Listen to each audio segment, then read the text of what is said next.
এক রাতে স্কুল শেষ করে বাড়ি ফিরছিল রিয়া। প্রতিদিনের মতো সে বাড়িতে একাই ছিল। তার বাবা মা তখনও অফিসে। সন্ধ্যা নামছিল ধীরে ধীরে। চারপাশে অদ্ভুত শান্ত পরিবেশ। রিয়া নিজের ঘরে বসে হোমওয়ার্ক করছিল। সবকিছু একদম স্বাভাবিকই ছিল, কিন্তু ঠিক সন্ধ্যা ৬টার সময় হঠাৎ দরজায় নক শোনা গেল। ঠক ঠক ঠক। রিয়া চমকে উঠল। এই সময় সাধারণত কেউ আসে না। সে ধীরে ধীরে নিচে নেমে দরজার দিকে এগিয়ে গেল। তার বুক ধীরে ধীরে ধড়ফড় করতে শুরু করল। দরজার কাছে পৌঁছে সে থেমে গেল। বাইরে সম্পূর্ণ নীরবতা। সে সাহস করে দরজার ছোট ছিদ্র দিয়ে বাইরে তাকাল, কিন্তু কাউকে দেখা গেল না। রিয়া কিছুটা অবাক হয়ে দরজা খুলে ফেলল। বাইরে শুধু অন্ধকার রাস্তা, কেউ নেই। ঠান্ডা বাতাস ধীরে ধীরে ভেতরে ঢুকছিল। ঠিক তখনই দূর থেকে কেউ ফিস ফিস করে তার নাম ধরে ডাকল, রিয়া। রিয়ার পুরো শরীর ঠান্ডা হয়ে গেল, কারণ কণ্ঠটা খুব পরিচিত লাগছিল।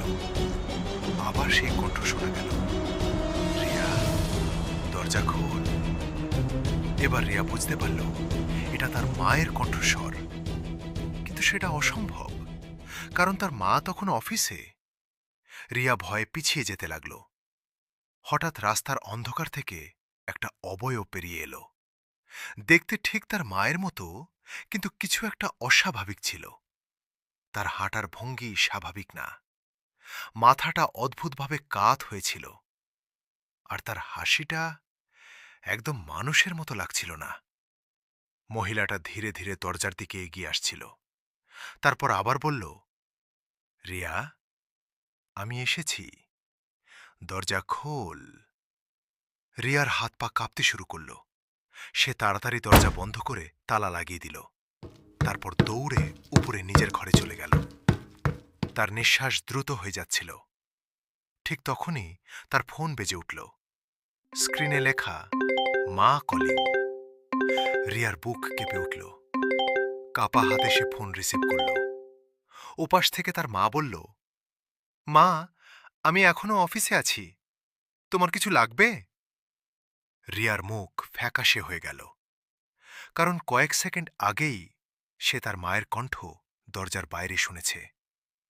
তাহলে দরজার বাইরে কি ছিল? এই রহস্যময় গল্পগুলির জন্য মায়া র‍্যাট চ্যানেলকে সাবস্ক্রাইব করুন। নোটিফিকেশন বেল অন করুন, যাতে কোন গল্পই মিস না হয়। প্রতি সপ্তাহে নতুন রহস্য, নতুন ভয়। এই মুহূর্তে আপনার যা সবচেয়ে ভয়ঙ্কর মনে হয়েছে তা শেয়ার করুন কমেন্টে। আমরা পড়ব।